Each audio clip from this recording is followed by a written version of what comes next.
अब देखिए, हम इससे पहले समझते हैं कि स्टेडी फ्लो का मीनिंग क्या होता है, क्योंकि ये जो सारे डिवाइसेज है ना, चाहे वो कंप्रेसर है, चाहे वो कंडेंसर है, चाहे वो इवेपोरेटर है, चाहे वो एक्सपेंशन डिवाइस है, चाहे वो एक्सपेंशन डिवाइस मतलब तीनों, चाहे वो वाल्व होगा, चाहे वो पोरस प्लग होगा, या चाहे वो कैपिलरी ट्यूब होगा, तीनों हमारे किस प्रोसेस पे ऑपरेट करते हैं, पहले उस चीज को देखते हैं कि ये स्टेडी फ्लो का मीनिंग क्या होता है। ठीक है, स्टेडी फ्लो का मीनिंग क्या होता है, इस चीज को समझिए।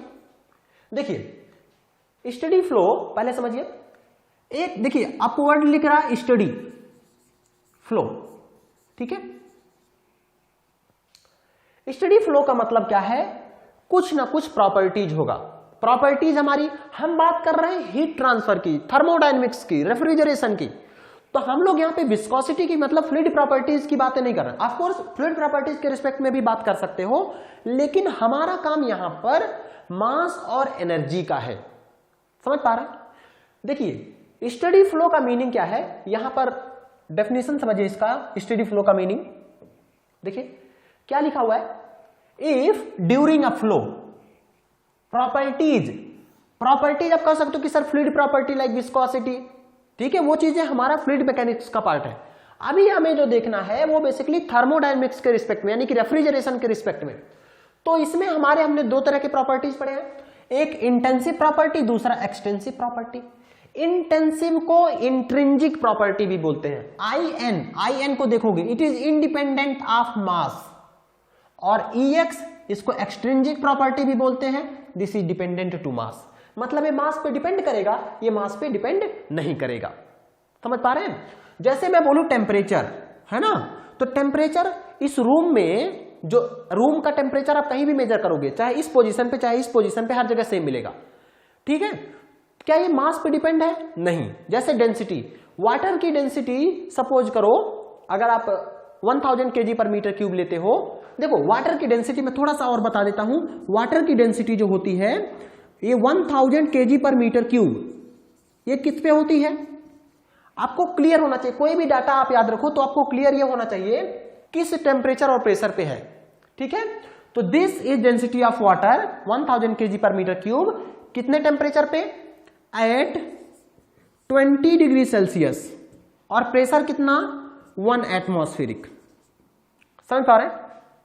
जब आप स्टैंडर्ड बुक देखोगे, है ना, sorry this is at 4 degree Celsius, ये 1000 है ना, 4 डिग्री सेल्सियस, तो ये 1000। और वाटर की डेंसिटी की और कितना होता है? 998 kg पर मीटर क्यूब, ये कितना पर होता है? ये होता है एट 20 डिग्री सेल्सियस।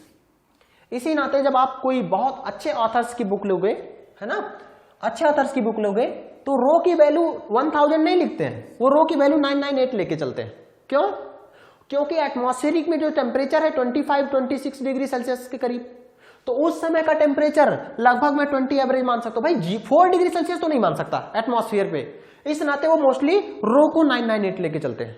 लेकिन आपको कंसीडर करना है 1000 kg पर मीटर क्यूब। ठीक है, ये हमारे स्कोप के बियॉन्ड है, ये सब चीजें हमें जरूरत नहीं है, हमें बस ये चीज, मैं इसको डेंसिटी इस नाते बता रहा था क्योंकि ये इंटेंसिव प्रॉपर्टी है। इंटेंसिव मतलब IN लगा हुआ, मतलब इंडिपेंडेंट ऑफ मास। चाहे आप 1 kg पानी ले लीजिए, चाहे 100 kg पानी ले लीजिए, उसका डेंसिटी चेंज नहीं होगा।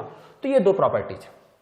तो अब देखते हैं हमारे पास दो प्रॉपर्टी जिसके हम लोग स्टडी करना चाहते हैं। हम लेके चाहते हैं मास की और दूसरा एनर्जी की। मास और एनर्जी, इनके बारे में चेक करना चाहते हैं कि क्या ये चेंज करता है विथ टाइम। अगर ये प्रॉपर्टीज लाइक हमारे पास मास है, एनर्जी है ना, एनर्जी में कोई भी हो सकता है, जैसे काइनेटिक एनर्जी है, पोटेंशियल एनर्जी है, ये सब चीज अगर हमारा टाइम के रिस्पेक्ट में चेंज करता है ना, तो ये स्टडी नहीं होगा, तो उसे अनस्टडी बोलेंगे। अब यहां पे क्या लिखा है मैंने, these properties like mass and energy they don't, मतलब चेंज नहीं कर रहा है, they don't change with time. कहां पर? With in control volume. अब देखो कंट्रोल वॉल्यूम का मतलब क्या समझ रहे हो, कि ये ओपन सिस्टम की बात कर रहा है। आपने पढ़ा होगा क्लोज सिस्टम और ओपन सिस्टम बेसिक थर्मोडायनेमिक्स में, तो वहां पे फिक्स्ड मास अगर कहीं कर रहा है, क्या फिक्स्ड मास, तो फिक्स्ड मास मतलब होता है क्लोज सिस्टम, और अगर कंट्रोल वॉल्यूम की बात कर रहा है तो डेफिनेटली वो ओपन सिस्टम की बात कर रहा है। ठीक है, एज स्टेडी फ्लो। तो स्टेडी फ्लो का मीनिंग क्या हुआ कि जो भी चाहे मास हो गया, ये एनर्जी हो गया, ये टाइम के साथ चेंज नहीं करेंगे, टाइम के साथ चेंज नहीं करेंगे। ठीक है, लेकिन ये स्पेस के रिस्पेक्ट में चेंज कर सकता है, but these properties can change with space. समझ पा रहे हैं, ये स्पेस में चेंज कर सकता है। अब ये समझते हैं कि इसका मीनिंग क्या है, ये थोड़ा सा कंफ्यूजन है। अच्छा, अगर कोई प्रॉपर्टी स्पेस में भी चेंज नहीं कर रहा है तो उसे यूनिफॉर्म बोलते हैं। देखो जैसे सफेद ये वाला मैं बोल रहा हूं, यूनिफॉर्म का मीनिंग क्या हुआ, एक फ्लो हो रहा है ना, पाइप है, इसका एरिया कांस्टेंट है, यहां पर वेलोसिटी कितना है 5 मीटर पर सेकेंड, यहां पर भी वेलोसिटी कितना है 5 मीटर पर सेकेंड, यहां पर वेलोसिटी कितना है, दिस इज अगेन 5 मीटर पर सेकेंड। तो इस सेक्शन पर, इस सेक्शन पर, इस सेक्शन पे, तीनों सेक्शन पे क्या बराबर है कि नहीं? अगर इसकी एनर्जी बोलोगे तो काइनेटिक एनर्जी बराबर है कि नहीं? इसका मतलब ये क्या है, ये यूनिफॉर्म है, क्योंकि ये स्पेस के रिस्पेक्ट में चेंज नहीं हो रहा। समझ पा रहे हैं इस चीज को? देखिए, यूनिफॉर्म होने का मतलब है स्पेस के रिस्पेक्ट में प्रॉपर्टी चेंज नहीं करे तो उसे यूनिफॉर्म बोलते हैं। जैसे अभी हमारा काम है स्टडी को समझना, यूनिफॉर्म का मीनिंग आपको क्लियर होगा, समझ पा रहे हैं? अच्छा, यही पाइप अगर ऐसे होता तो क्या होता? तो यहां पे अगर 5 मीटर पर सेकेंड है तो ऑब्वियस सी बात है यहां पर कहीं कहीं 10 हो सकता था, यहां पे हो सकता है 15 मीटर पर सेकेंड हो सकता था। समझ पा रहे हो ना? तो इस ना यहां पे 5 है, यहां पे 10 है, यहां पे 15 है, तो क्या ये यूनिफॉर्म है? नहीं, ये यूनिफॉर्म नहीं है। समझ पा रहे हो? अगर कोई प्रॉपर्टी स्पेस के रिस्पेक्ट में चेंज कर रही है तो मतलब वो नॉन यूनिफॉर्म है, वो यूनिफॉर्म नहीं है। अगर कोई प्रॉपर्टी टाइम के रिस्पेक्ट में चेंज कर रही मतलब वो अनस्टडी है, और अगर टाइम के रिस्पेक्ट में वो कांस्टेंट है तो वो स्टडी है।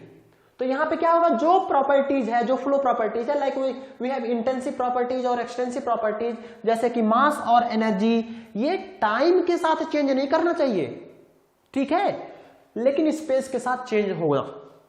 कहोगे कि सर ऐसा क्या कंडीशन हो सकता है कि जो टाइम के साथ भी नहीं चेंज करे और स्पेस के साथ भी नहीं चेंज करे? तो ठीक है, इसको हम लोग क्या, अगर एक वर्ड में लिख दूं स्टडी एंड यूनिफॉर्म, तो कहोगे कि सर आपने कहा स्टडी का मतलब है ये टाइम का फंक्शन नहीं होना चाहिए, ये टाइम का फंक्शन नहीं होना चाहिए। यूनिफॉर्म का मतलब स्पेस का फंक्शन नहीं होना चाहिए। समझ पा रहे हैं? तो स्टडी यूनिफॉर्म का मतलब क्या हुआ, ना तो ये प्रॉपर्टी जो 5 मीटर पर सेकंड है ना तो टाइम के रिस्पेक्ट में चेंज होगा, ना तो स्पेस के रिस्पेक्ट में चेंज होगा। समझ पा रहे हैं? ठीक है, आगे देखते हैं। तो हमारा मीनिंग था किस बात को समझना, स्टडी। मैंने एक एग्जांपल लिया है, सपोज करिए नोजल है ना, नोजल है। अब देखिए यहां पर मैंने चेक किया, यहां पर, यहां पर, यहां पर, यहां पर मैं टाइम ले रहा हूं, टाइम बराबर सपोज करो 10 सेकेंड पे, फिर टाइम 10 सेकेंड पे गया, यहां पे मुझे वेलोसिटी मिला 5 मीटर पर सेकेंड, यहां पे मुझे मिला 10, यहां पे मुझे मिला 15, यहां पे मुझे 20। अब देखो क्या स्पेस के रिस्पेक्ट में चेंज कर रहा है कि नहीं? मैं वेलोसिटी देख रहा हूं, जैसे यहां पे मैं लिख दे रहा हूं A B C D, है ना? तो मैं देखिए A B C D, तो देखो 10 सेकेंड पे ये 5 10 15 20, तो बताओ क्या ये यूनिफॉर्म है? नहीं। और हम यूनिफॉर्म नहीं चाहते, हम केवल चाहते हैं स्टडी का मीनिंग क्या है, बस, और कुछ नहीं। लेकिन जब 10 बराबर 20 सेकेंड पे गया कुछ देर बाद, तो भी ये प्रॉपर्टीज क्या है, 5 10 15 20। फिर कुछ समय बाद और गया, लगभग 30 सेकेंड पे गया, तो भी प्रॉपर्टी कितना है, 5 10 15 20। तो क्या ये टाइम के रिस्पेक्ट में चेंज कर रहा है क्या? नहीं। तो इस नाते इसको क्या बोलेंगे, स्टडी। समझ पा रहे हैं इसको स्टडी क्यों बोलेंगे? अगर प्रॉपर्टीज हमारे changing, do not change with time, मतलब ये क्या है, स्टडी।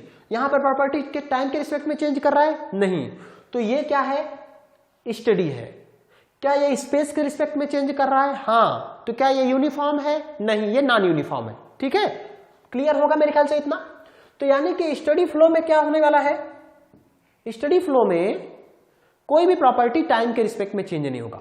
अब मीनिंग और समझते हैं इसको, थोड़ा सा और जस्टिफाई करते हैं। जैसे सपोज करिए यहां पर आते हैं, ये सारे के सारे जो डिवाइसेस हैं ये सारे के सारे स्टडी फ्लो डिवाइसेस हैं। अभी हमने नोजल को देखा, नोजल हो गया, टरबाइन हो गया, मिक्सिंग चैम्बर हो गया, ये हीट एक्सचेंजर है। हीट एक्सचेंजर का मीनिंग क्या है? कंडेंसर, इवेपोरेटर, ये सारे के सारे हीट एक्सचेंजर ही हैं। यहाँ पे हमारा क्या है? कंप्रेसर। यहाँ पे क्या है? थ्रॉटलिंग वाल्व, जिसके हम लोग स्टडी कर रहे हैं अभी, ठीक है। और यहाँ पे डिफ्यूजर, ये हमारे नोजल। इसका मीनिंग समझिए, तो क्या हुआ? सपोज करिए नोजल था तो कुछ ना कुछ कंट्रोल वॉल्यूम ले लो। अब देखिए ये मैंने ले लिया कंट्रोल वॉल्यूम, समझ पा रहे हैं? ये मैंने ले लिया कंट्रोल वॉल्यूम, है ना। ये देखिए अब यहां पे इनिशियली सपोज करो 5 kg का वाटर है। वाटर हमारा स्टीम फ्लो कर रहा है, इसमें स्टीम फ्लो कर रहा है, ठीक है। तो 5 kg है।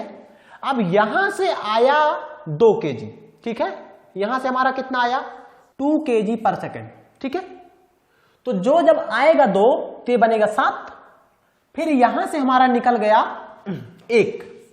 ध्यान से समझिए, क्लियर है? 2 आया 1 निकला, तो पहले 5 था तो अब तो 6 हो जाएगा ना। तो टाइम के साथ ये चेंज हो गया कि नहीं?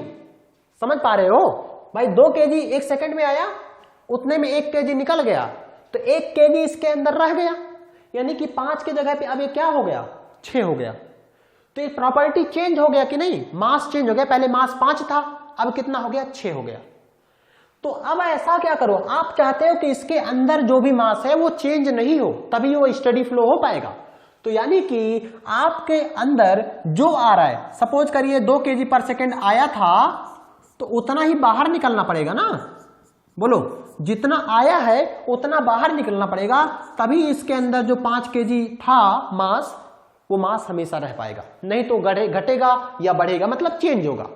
समझ पा रहे हो? यानी कि जितना मास आएगा उतना ही मास जाना चाहिए। क्लियर? समझ पा रहे हो? तो क्या कंडीशन होगा स्टडी फ्लो का? पहला one, conservation of mass. Mass conserve रहेगा, कंजर्वेशन ऑफ मास। यहां पे देखिए क्या होगा। देखो, अगर मैं d/dt ऑफ mcv लिखूं कि मास जो है कंट्रोल वॉल्यूम में टाइम के रिस्पेक्ट में चेंज हो रहा है कि नहीं, तो आप कहोगे सर ये स्टडी फ्लो है, इस नाते चेंज नहीं करना चाहिए। और ये क्या होता है?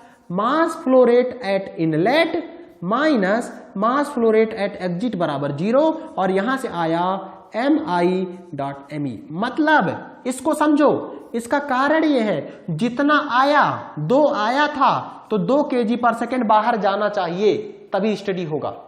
अब कैपिलरी ट्यूब में देखो, जो पानी आ रहा है या गैस आ रहा है, वो गैस बाहर निकल जा रहा है, उसमें रुक नहीं रहा है।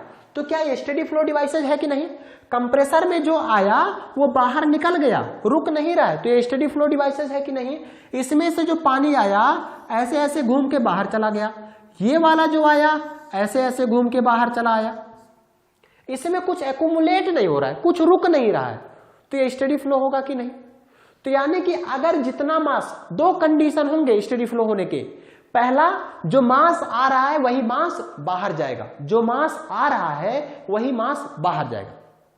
अच्छा, तो जब मास है तो जो एनर्जी आएगी वही एनर्जी बाहर जाएगी। भाई स्टडी का मतलब क्या है? ना मास चेंज करना चाहिए ना तो एनर्जी चेंज करना चाहिए, है ना। 2 हमने कंसीडर किया था, एक तो मास और दूसरा एनर्जी। तो जब मास नहीं चेंज कर रहा है टाइम के रिस्पेक्ट में, तो एनर्जी को भी चेंज नहीं करना पड़ेगा ना। नहीं तो अगर एनर्जी चेंज हो गया तो स्टडी कहां रह जाएगा? क्लियर? समझ पा रहे हैं? तो पहला हमारा कंजर्वेशन ऑफ मास से हमने देखा कि जो मास अंदर आएगा वो मास को बाहर जाना पड़ेगा, तभी वो स्टडी फ्लो डिवाइसेस होंगे। तो एग्जांपल्स कभी कभी पूछ लिए जाएंगे कि ये write down some examples of steady flow devices. तो स्टडी फ्लो डिवाइसेस आपको कुछ भी दिख रहा है वो चीज लिख लो। नोजल हो गया, डिफ्यूजर हो गया, ठीक है, कंप्रेसर हो गया, टरबाइन हो गया, हीट एक्सचेंजर हो गए, बॉयलर हो गए, कंडेंसर हो गए, थ्रॉटलिंग डिवाइसेज हो गए, जैसे वाल्व हो गया और पोरस प्लग हो गया, या फिर थ्रॉटलिंग वाल्व या फिर कैपिलरी ट्यूब। ये सारे के सारे हमारे कैसे हैं? Study flow devices. समझ पा रहे? तो 2 चीजें, पहला क्या था? मास कंजर्वेशन से देखा कि जो मास आएगा वही मास बाहर जाएगा। दूसरा बात देखा, जो एनर्जी आएगा वही एनर्जी बाहर जाएगा। एक्युमुलेट कुछ नहीं होगा, इसके अंदर कोई भी चीज एक्युमुलेट नहीं होगा।